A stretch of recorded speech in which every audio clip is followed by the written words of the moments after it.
A couple weeks ago, Taylor Lorenz released an article going after various lefty influencers such as David Pakman, accusing them of taking dark money from a company called Chorus, with the headline saying they took, quote, $8,000 a month to push the party line, and all they have to do is keep it a secret. This resulted in the influencers involved and Chorus themselves to respond to the situation, all claiming that there is nowhere in the contract where they police any of their influencer speech, with defenders of Chorus pointing out that various members have spoken out against Israel, Gaza, Chuck Schumer, and more. Ethan Klein and Hasan also both got involved on opposite sides, with Hasan generally siding with Taylor, saying we don't need more blue Charlie Kirks, and Ethan Klein going against Taylor, reposting a video on his page accusing Taylor of taking dark money from the same company that also funds Chorus, and then leaking DMs of Taylor responding to this video where she is threatening to sue him for defamation. Welcome to the internet versus Taylor Lorenz dark money. It starts, of course, when Taylor Lorenz's article drops, and Yeet tweets it out saying Taylor Lorenz wrote an article for Wired about dark money in Democratic influencer circles. Alleges influencers were paid up to $8K a month and didn't have to disclose the relationship.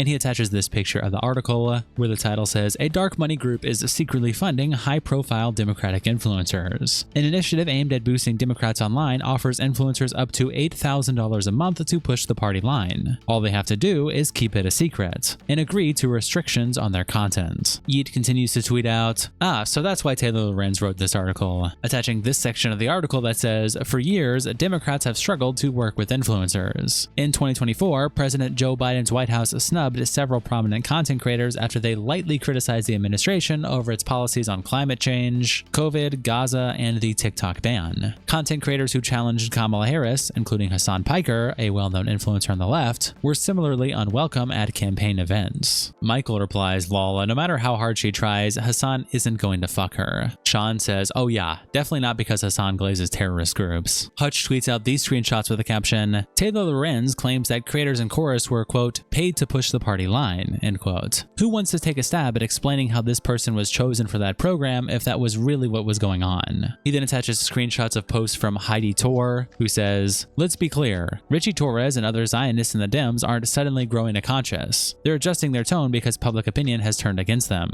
Their decades-long support for Israel's apartheid and genocide hasn't changed out of moral awakening. It's changing out of political survival. They're scared. Scared that voters now see them for what they are, enablers of a brutal regime and defenders of crimes against humanity, and scared that their seats are no longer safe." And another post from Heidi that says, "I will never understand how people can stay silent while we witness a genocide. How they can post about brunch or vacations as if children aren't being bombed on the other side of the world. How do you go about your life pretending nothing else matters but your own little bubble? Honestly, what the fuck does that even feel like? That kind of privilege is terrifying." And another post where she says, "Pete Buttigieg will never be president. Why? Because he backs the genocide of Palestinians. Brags about fighting fascism at home while cheering it on abroad. And the saddest part? Israel isn't even paying him that much for his loyalty. He's cheap. And African Americans in the US saw right through him.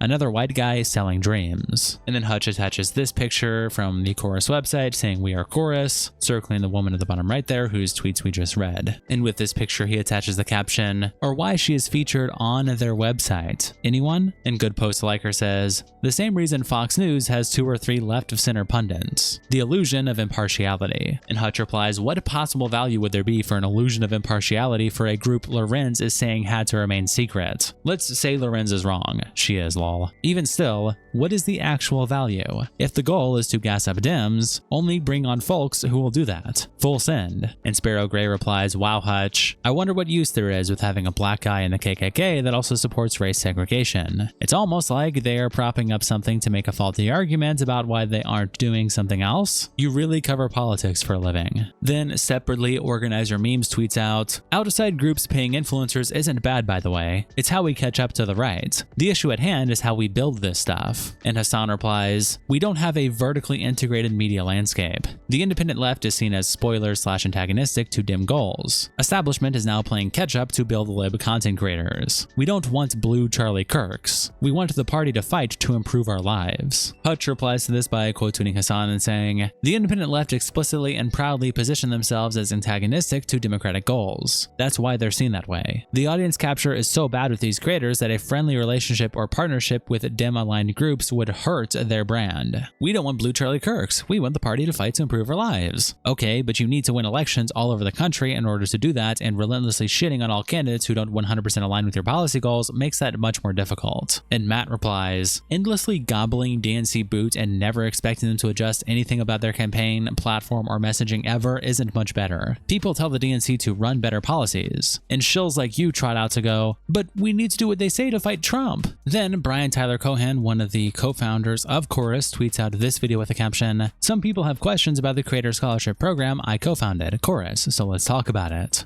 At the risk of giving an internet troll more attention, I want to address a piece that Taylor Lorenz wrote yesterday for Wired. An initiative aimed at boosting Democrats online offers influencers up to $8,000 a month to push the party line. All they have to do is keep it secret and agree to restrictions on their content.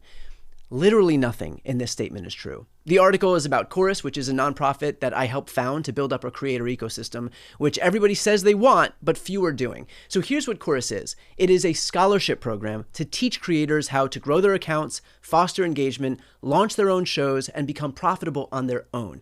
It's an incubator program to build the pro-democracy ecosystem. Influencers and creators have never been more important when it comes to how Americans are consuming their news. The right has been doing this for years, and the left needs to catch up. That's why we're doing this with Chorus. So let's talk about what Chorus is and what it's not. Chorus does not pay creators for content, does not tell them what to say, does not control who they talk to or work with, and there is absolutely nothing in the contract that could even be reasonably interpreted to say that we do. Period. Full stop. I don't know a single creator who would willfully sign up for a program that would tell them what they can or can't say. That's not what this program is. And with regard to keeping it a secret, there is a standard confidentiality clause in the contract to protect the privacy of the creators. On the literal first day of the program, it was made clear to all of the creators in our kickoff session that they were absolutely free to talk about Chorus. Lorenz says that the 1630 Fund is, quote, a powerful liberal dark money group. 1630 Fund is our fiscal sponsor. One of the largest documented donors to 1630 Fund is the same person funding Meteor's Reporters in Residence program, which Taylor Lorenz herself is a part of. And guess what her monthly stipend is? $8,000 per month. So she's criticizing an entity that is funded by someone that she is currently taking money from. I guess it's okay when Taylor Lorenz gets paid, but no one else.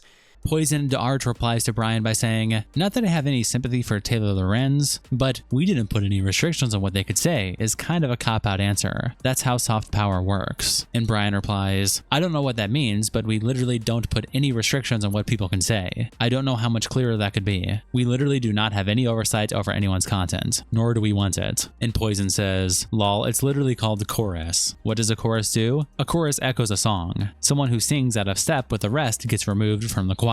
You really mean to tell me if one of your incubator creators started going full MAGA, you wouldn't pull their funding? If you can earnestly answer no, then I retract my criticism. Not that I have any interest in funding more moronic MAGA creators. I'm just using that as an example I think we'd both agree on." And Yumi replies, "Bro, there's no way you are like, the word you use in your program's name is chorus. The definition of a chorus is a group repeating the same thing. Let's analyze this obvious correlation in depth for a moment. You're literally doing the Alex Jones shit in real time." And Poison says, "Lamau, the name bit is a minor part. The main thing is that giving people money repeatedly inherently gives you power over them. That's how soft power works. It's literally what lobbyists do. Do you think when politicians take money from corporations, the corporations explicitly tell them what they want? Of course not, because they don't need to. All they need is a politician whose entire campaign budget could collapse if you decide to stiff him next month. When you build a business on funding from someone else, the threat of losing your funding is always there." Taylor Lorenz then replies to Brian by saying, "The fact that you're willing to blatantly lie and fabricate nonsense when confronted with cold hard facts is revealing. I have never once taken money from a dark money org. I have zero ties to any dark money orgs and have never taken money from any org related to 1630. And she attaches a quote tweet she also made to Brian saying Brian is lying.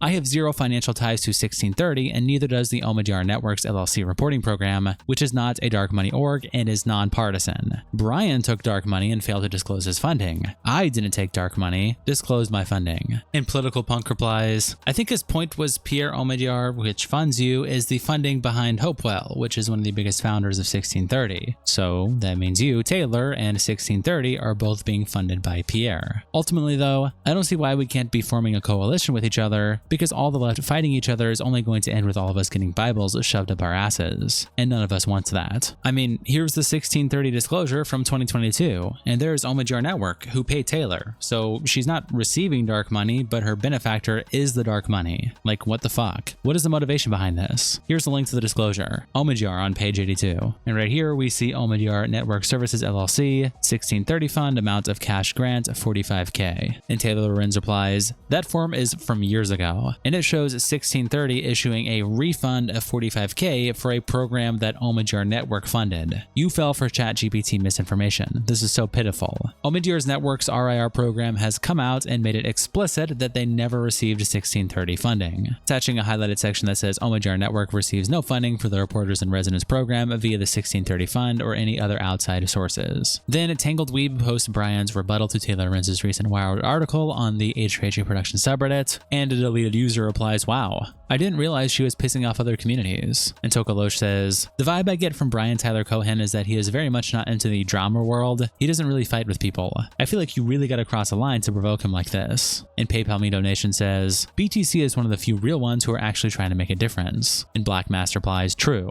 I mean, he'll fight with your Pierce Morgans and whatnot, but as a panelist, he doesn't get into internet beefs / dramas and is one of the few leftist news sources I actually appreciate. General Disarray says, can we finally stop calling Taylor Lorenz a tech journalist? She writes about social media and doesn't know how to control her biases, or even how to conduct research. And Late Night Duper replies, she also doesn't know how technology works. She thinks you need to be admitted to post on a subreddit, and thinks a moderator here let in her stalker. It's as if I, with my current knowledge of woodworking, zero knowledge, started a career company in carpentry journalism. Not to mention the place she accepted money from is owned by the grandson of a famous Iranian general. Of course they're going to pay her to disparage Jewish people. And Edward Sampson replies, random theory of mine that I don't even necessarily believe, but it just popped in my head. She thinks Reddit works like that because the only time that she uses Reddit is to go to heavily locked down snark subs, or subs like r/conservative. Not saying she goes there, just an example of a lockdown sub. David Pakman, someone mentioned in the article, then tweets out, after a recent Wired hit piece, now fully debunked, false claims started circulating. And sadly, some people chose to unsubscribe from my website membership, Substack, or unfollowed on YouTube. That outcome is exactly what the author was hoping for when they put out a misleading and inaccurate article. If you want to support what I do, please consider subscribing. Then he attaches a link to his YouTube, to his website, and his Substack, and a community note gets added to his post saying, no retractions or corrections were issued for this story. It was not debunked, linking the article. Barbarism Critic replies, don't worry, you have like $8,000 a month to make up for those lost subs. Revolutionary Blackout says, you have zero shame. Blakely says, how is it debunked? It wasn't. And Travis replies, they all said they weren't technically paid for content and no one ever told them what to cover. They're just using technicalities to claim innocence even though the story was correct. And Sky Surfer says, did they just say that or actually prove this? Otherwise it's not really a debunking. And Travis replies, they're choosing their words carefully, not debunking the story. The problem is they're being funded by dark money billionaires and not telling us they are basically doing political ads. Their defense is that no one told them what to say, which is irrelevant. And David responds to some of this, like when Ken Klippenstein posts, David Pakman says he's considering a defamation lawsuit against Taylor Lorenz, attaching this clip. Well, I hate to start a show like this, but I do have to talk today about a defamation lawsuit. After Wired published a piece last week that made a number of untrue allegations and implications about me and other creators, claiming I'm taking money in exchange for letting someone dictate the content of this show or restrict what I'm talking about, and many other claims and implications. A whole bunch of you wrote to me and said, David, are you going to sue for defamation? Suing for defamation and winning is really the way to take control back and to prove that you didn't do the things you're accused of. Now, it's a fair question, and I want to talk about that today. I didn't even plan on mentioning this entire fiasco again, but it really has taken on a life of its own. Over the last few days, I've consulted with some of the top defamation attorneys in the country, lawyers who have won some of the largest verdicts, I think, in U.S. history. And I've been advised this could take 6 figures in legal fees just to get to the end without even a guarantee of getting the money back, right? I am not litigious by nature. I think all of you know that. I've never sued anybody. It would be stressful. It would be time consuming. And Gato Fumero replies, I'm not litigious by nature. Have you ever heard a bigger lie in your entire damn life? Ken Klippenstein continues to post by saying, David Pakman denounces outrageous claims suggesting that it's AIPAC, attaching this clip. Some creators in the first 48 hours took the Wired story and expanded it with even more outrageous claims, suggesting that it's AIPAC or IPAC. I don't even know how it's pronounced. IPAC, that is funding this show or other creators. Of course, not true. That the DNC is involved, not true. Full Slack quote tweets the clip by saying, here's David Pakman pronouncing AIPAC over and over and over again 6 years ago while attacking Ilhan Omar. I guess he forgot how to pronounce the biggest Zionist lobbying group in the US. Probably has nothing to do with the fact that he's a rabid genocidal Zionist. AIPAC, from AIPAC, AIPAC, support AIPAC. Ethan Klein then weighs in the situation when Yeet posts his Instagram story with the caption, Ethan Klein throws it back to a recent Taylor Lorenz tweet attacking the left while complimenting Nazi empathy. And first, Ethan Klein attaches a Taylor Lorenz tweet from August 17th saying, Nazis are fascist, but ironically, IRL can be very welcoming and accommodating. Hence, they are able to effectively radicalize people. They show more empathy IRL in spaces they're recruiting in than these DSA people ever have. It's abhorrent, and another reason the left has zero power. And Ethan replies by saying, anyone else find Nazis to be charming hosts? Hasan also weighs in on the situation, reacting to Asmongold covering everything. When he tweets this out with a caption, Hasan defends Taylor Lorenz while Asmongold covers her story. This is one of those situations where it feels like people that tune into this learn less. I love how people that you write slop articles and you get mad that people make slop videos. What is this? What are you doing? Like, what are you thinking? Okay. One of the things that's really frustrating about these sorts of conversations online is like someone writes an article and then instead of addressing the claims that are being made, most people just turn around and go, no, you. And I think a lot of people don't have the capacity to understand that, like, that's not an effective counter. You can't know you your way out of, like, a court case, for example. If there is an issue and your audience wants to understand, like, where this funding is coming from or why you didn't disclose this funding that was coming from, you can't just turn around and go, well, the person who wrote this article also gets funded by a different, like, grant structure, right? This is not an effective counter, okay? Unfortunately, or this should not be an effective counter. Unfortunately, it is a very effective counter. First, what you need to do is actually address the main point of contention. And Asmongold responds to this clip of Hasan when he had also tweeted out saying, Asmon comments on Hasan portraying Wired magazine as some sort of omniscient entity. Are we supposed to act like this is some sort of fucking, like, you have entered into the realm of gods by writing articles for Wired magazine? Do you understand that there are video game reviews for Fued sex simulators on Wired magazine?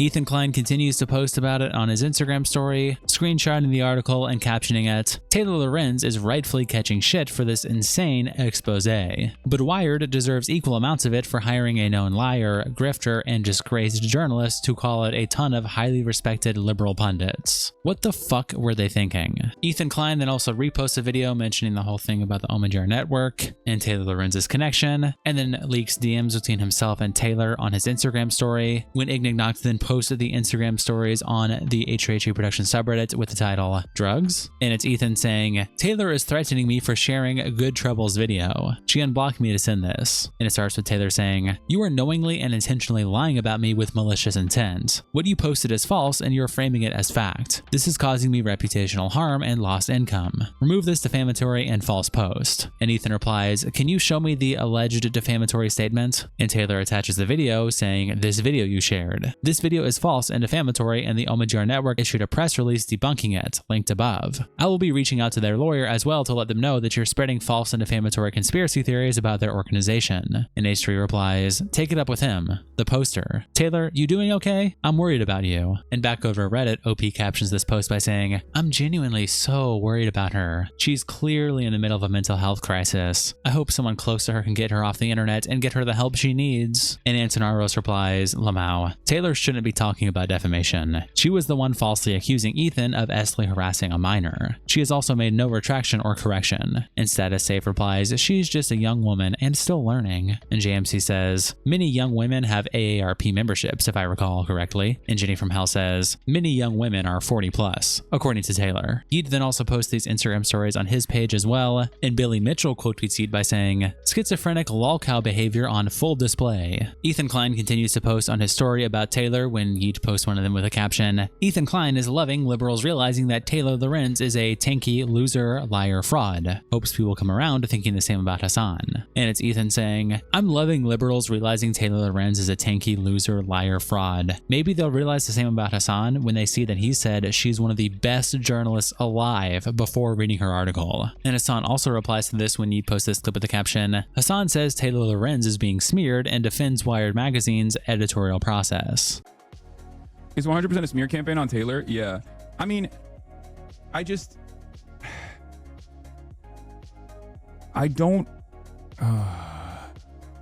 know what to say about it. Like, you can't get mad at a journalist doing their job. Like, their job is journalism.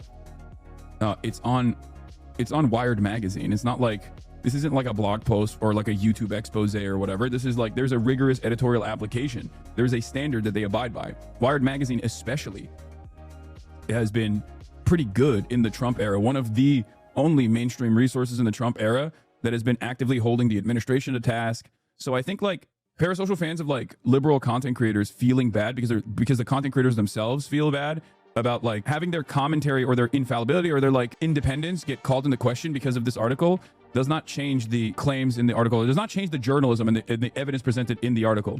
And I think because a lot of people don't have media literacy, they just look to stuff like this and assume that, they have the same editorial standards as like a TikTok call out post. There's also a continued response from David Pakman that Yeet posts with the caption, David Pakman name drops Hasan in his response to the Chorus story, attaching this clip. I also was told that other creators, like a Twitch streamer named Hasan Piker, were covering this in ways that don't reflect the reality of the situation and are perpetuating falsehoods about what is and isn't going on. Now, I can't speak to the motives of the people that wrote the article or those that are reacting to it. I can't get in their heads.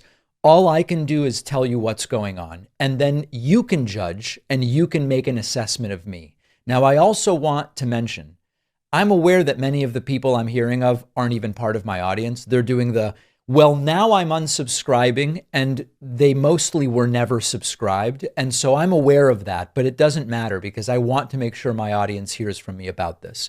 Now, the most important thing to say is that the idea behind this group is exactly what I've been advocating for years.